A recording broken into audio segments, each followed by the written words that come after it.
नमस्कार दोस्तों, आप देख रहे हैं खबर किसान की यूट्यूब चैनल। मैं हूं आपका दोस्त संकेत शर्मा और आज हम आप पहुंचे हैं राजस्थान के जयपुर के निकट एक गांव में और यहां पर हम खड़े हैं इस समय रुद्र डेयरी फार्म पे। मेरे साथ मौजूद हैं सुरेंद्र अवाना जी। सुरेंद्र अवाना जी के बारे में आपको बता दूं कि ये बीते एक लंबे समय से जैविक खेती कर रहे हैं। जैविक खेती भी मिश्रित तरीके से कर रहे हैं, जिसको इंटीग्रेटेड फार्मिंग भी बोलते हैं, मल्टी क्रॉप फार्मिंग भी बोलते हैं। इसके अलावा इनका डेयरी फार्म भी है पूरा। तो आज जानेंगे कि ये जो इनकी पूरी यात्रा थी, कैसे ये टीचर से खेती में आए, किसान बने और आज एक काफी पूरे समाज को एक संदेश दे रहे हैं, पॉजिटिव संदेश दे रहे हैं, काफी सारे लोगों के लिए मिसाल बन चुके हैं। तो बहुत बहुत स्वागत है सर आपका। नमस्कार। ये जो पूरा आपका मॉड्यूल है, जैसा कि आपने बताया कि इंटीग्रेटेड फार्मिंग आप लोग कर रहे हैं, तो लगभग कितनी तरीके की फसल आप यहाँ पे कर रहे हैं? देखिए, एकीकृत खेती और ऑर्गेनिक है और ये यहाँ अभी 15 तरह की खेती कर रहा हूँ, जिसमें मुख्य रूप से 210 गिर नस्ल की गायें हैं। उसके अलावा बकरी पालन है, भेड़ पालन है, बतख पालन है, मछली पालन है, ऊंट पालन है, घोड़े भी हैं और सभी तरह की सब्जी है, सभी तरह के फ्रूट्स हैं और 24 तरह का बहुवर्षीय चारा है। अच्छा। गोबर से बायोगैस, कीटनाशक, फंगीसाइड और ईंटें, गमले, जो हमारा मीटिंग हॉल है अभी और कॉटेज बना रहे हैं यहीं के ईंटों से। इस तरह के ये एकीकृत खेती कर रहा हूँ, ऑर्गेनिक कर रहा हूँ। 12 दिसंबर 16 को 2 गाय से हम लोगों ने यहाँ इसकी फार्म की रुद्र शिवम डेयरी की स्थापना की और आज 2 से 210 गाय हो गई है। 40 खरीदी थी, बाकी सेक्स सार्टेड सीमन यूज कर रहा हूँ। अच्छा, एक चीज मैं जानना चाहूंगा, जैसे कि आपने बताया कि खेती किसानी आप कुछ ही वर्षों में खेती किसानी आए, इससे पहले आप क्या करते थे? देखिए, बचपन से ही मेरा झुंझुनू जिले में पैदा हुआ तो खेती करता था दादाजी के साथ और तब से खेती का शौक था। 4th क्लास तक मैं वहाँ पढ़ा, फिर उसके बाद जयपुर आ गया। छुट्टियों में जाता जब गांव में दादाजी दादी जी के साथ खेती करता था, लेकिन दादाजी का मन नहीं था, क्योंकि आज से 40 साल पहले तक भी यही था कि कृषि और पशुपालन है वो घाटे का सौदा है। तो मेरे दादाजी भी नहीं चाहते थे कि मैं खेती और पशुपालन करूं, लेकिन मेरा मन खूब था। मैं 5वीं क्लास में मैंने ऊँट से बाजरा बीज दिया था 2 अढ़ाई। अरे वाह। और उसको 1.5 महीने बाद जयपुर से देखने गया कि वो कैसा उगा है, तो इतना मन था। और 5वीं क्लास में पढ़ता था तब मैंने एक लेसन पढ़ा था, वनों का महत्व है। तो वन हमें ऑक्सीजन छाया ही नहीं देते और हमें सारी औषधियाँ, फर्नीचर, जितने कागज, जो भी चीज़ें यूज हैं, ये प्लास्टिक तो अब आया है जी। पहले 90% चीज़ें पौधों से ही, हमें पेड़ों से ही प्राप्त होती थी। तो मेरा माइंड उसी समय सेट हो गया और मैं बरसात के दिनों में पेड़ लगाता था। 1 जुलाई 10 से मैं रोज़ एक पेड़ लगाता हूँ।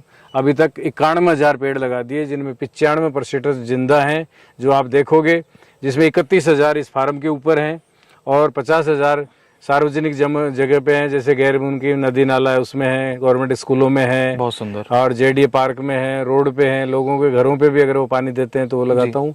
बाकी दूसरी जगह लगाता हूँ तो मेरे टैंकर हैं, मैं पानी देने की जिम्मेवारी उनको जिंदा रखने। पेड़ लगाने का शौक नहीं है, फोटो खिंचाने का नहीं, उनको जिंदा रखने का।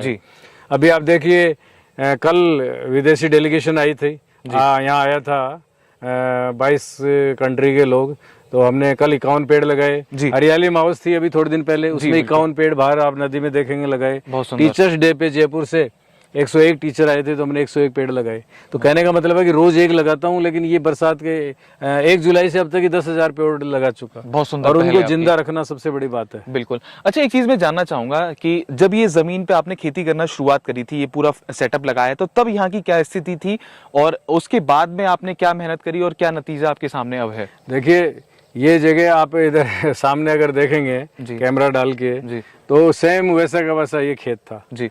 और यहाँ जब आया मैं तो मेरे घर वालों ने, यहाँ के लोगों ने कहा कि ये पागल हो गया, ये बाड़ू रेत है, इस साइड तो ये पूरे टीले हैं और उधर वो नाला जाता है तो बजरी है। बिल्कुल। लेकिन मैंने ठान लिया कि यहाँ, और पानी नहीं है, सबसे बड़ी बात है कि पानी नहीं है, तो यहाँ 3.5 करोड़ लीटर मैंने पिछली बार पानी बचाया। और ये हरियाली जून में भी आओगे तो ऐसे कैसे दिखेगी। तो इस तरह से देसी गाय के गोबर और गोमूत्र से इस मिट्टी को, जो बालू रेत और छरछरी बजरी वाली है, उसको ठीक कर रहा हूँ जी। और पानी पैदा कर रहा हूँ, मतलब बरसात का पानी जो अमृत है उसको इकट्ठा करके यहाँ खेती कर रहा हूँ। और उसके ऊपर 5.5 साल में देखिए आपने कि लोग ताजुब कर रहे हैं कि ये ऐसा हो सकता है क्या, और ये करके दिखाया मैंने। खेतों से किस किस तरीके के उत्पाद आपके निकलते हैं? जैसे कि आपने बताया कि आप जैविक खेती भी करते हैं, तो क्या प्रोडक्शन अभी आपके खेतों से निकल रहा है? देखिए, मैं आपको बताऊं, मेरा दूध है वो किसी डेयरी में नहीं जाता है, जबकि अभी 300 लीटर है, आने वाले नवंबर के बाद 500 लीटर प्लस हो जाएगा जी। और मेरी फल और सब्जी है वो मोहाना मंडी, फल सब्जी मंडी नहीं जाती है। और अनाज जो पैदा करता हूँ वो किसी मंडी में नहीं जाता, क्योंकि मैं जयपुर में 400 परिवारों का फैमिली फार्मर हूँ और उनके दूध जाता है।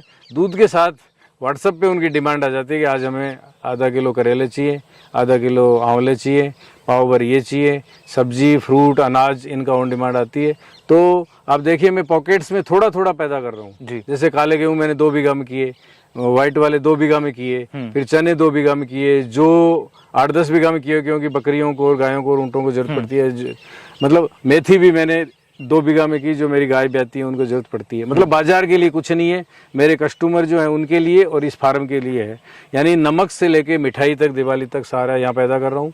अभी अदरक और हल्दी नहीं हो रही थी, उस पर अभी आप चाहोगे दिखाऊंगा मैं, उस पर भी साइंटिस्टों से सीख के और उसके ऊपर भी कर रहा हूँ। यानी पूरा मसाला होगा और आने वाले टाइम में लोग कह रहे हैं कि यहाँ इलायची, काली मिर्च और लौंग भी हो जाएगी, तो फिर कुछ ही नहीं बचा। पूरी थाली में अभी 3-4 चीजें नहीं है जो आने वाले 6 महीने साल फार्म से निकल सकती है आपके। अच्छा, आसपास के किसानों का क्या रुख रहता है जब वो आपको खेती करते हुए देखते हैं? क्योंकि आसपास के किसान तो इतना, यहाँ पर बाजरे की मैं देखते हुए आ रहा था तो केवल बाजरा किया हुआ है किसी ने, या मूंगफली कर रहा है। आपकी जैसी कोई अलग तरीके से कोई खेती नहीं कर रहा, तो उनका क्या रुख रहता है, वो क्या कहते हैं? देखिए मैं सिंपली आर्ट्स से ग्रेजुएट हूँ जी, और मन जैसा मेरा बचपन से है। आज मैं यूट्यूब पे और टेलीविज़न और अखबार और यूनिवर्सिटी के साइंटिस्टों से सीख के जी, और मैं इतनी वैरायटी की खेती कर रहा हूँ। शुरू में जब आया था, जब यहाँ के लोग कहते हैं पागल है, और थोड़े दिनों बाद यहाँ लोकल भाषा में बोलते हैं बावड़ा है, तो मेरे को बावड़ा बताते थे। और 1 साल तक किया, तब कहने लगे कुछ हो तो रहा है लेकिन ठीक है, थोड़ा पैसा है, ख़त्म होंगे तो भाग जाएगा, चला जाएगा। जब दूसरे साल हुए तब कुछ किसानों को यहाँ आने लग गए कि हमें भी बताओ, सीखने लग गए। आज मैंने एपीओ बनाया है, उसमें 300 किसान जुड़े हुए हैं, जिसमें 50 किसान तो आसपास के हैं। वो आज मेरे को देख के तीसरे साल, चौथे साल, 5वें साल उनकी संख्या बढ़ रही है। आज 10-15 किसान ऐसे हैं जो गिर नस्ल की देसी गायों पे काम कर रहे हैं। उसके अलावा फलों के बगीचे हैं उनके पास, सब्जियों पे भी काम कर लगेंगे। और जो परंपरागत हमारी खेती है रबी और खरीफ वाली, उसके ऊपर भी उन्होंने थोड़ा थोड़ा काम कम किया है, कर रहे हैं वो भी, उस पर कम कर दिया।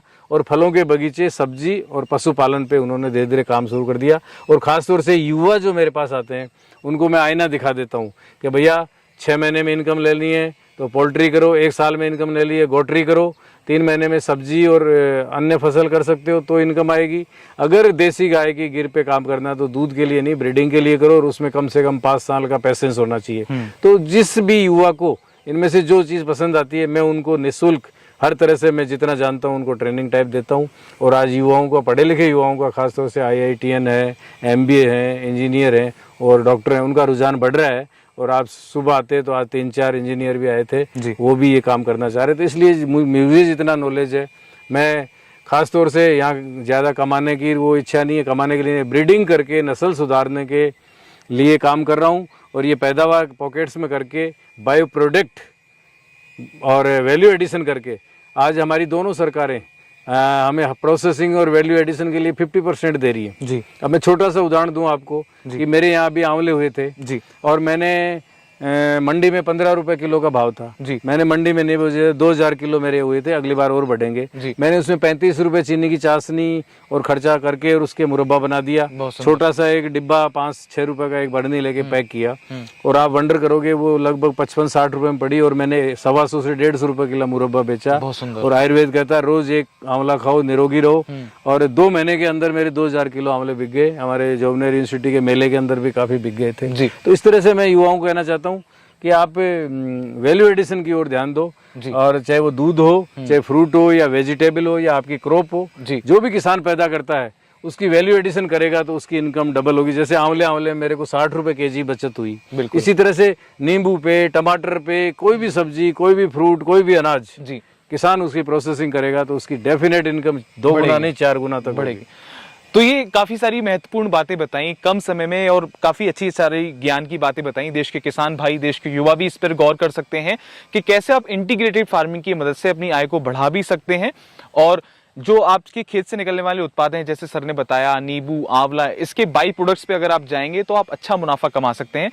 तो आशा करते हैं आपको हमारी वीडियो पसंद आएगी। अगर आप भी और भी जानकारी प्राप्त करना चाहते हैं वाना जी से तो इस फार्म की पूरी डिटेल और सर का नंबर हम आपको नीचे कमेंट बॉक्स और डिस्क्रिप्शन में दे देंगे। बने रहिए हमारे साथ, देखते रहिए खबर किसान की यूट्यूब चैनल। धन्यवाद। राम राम साहब।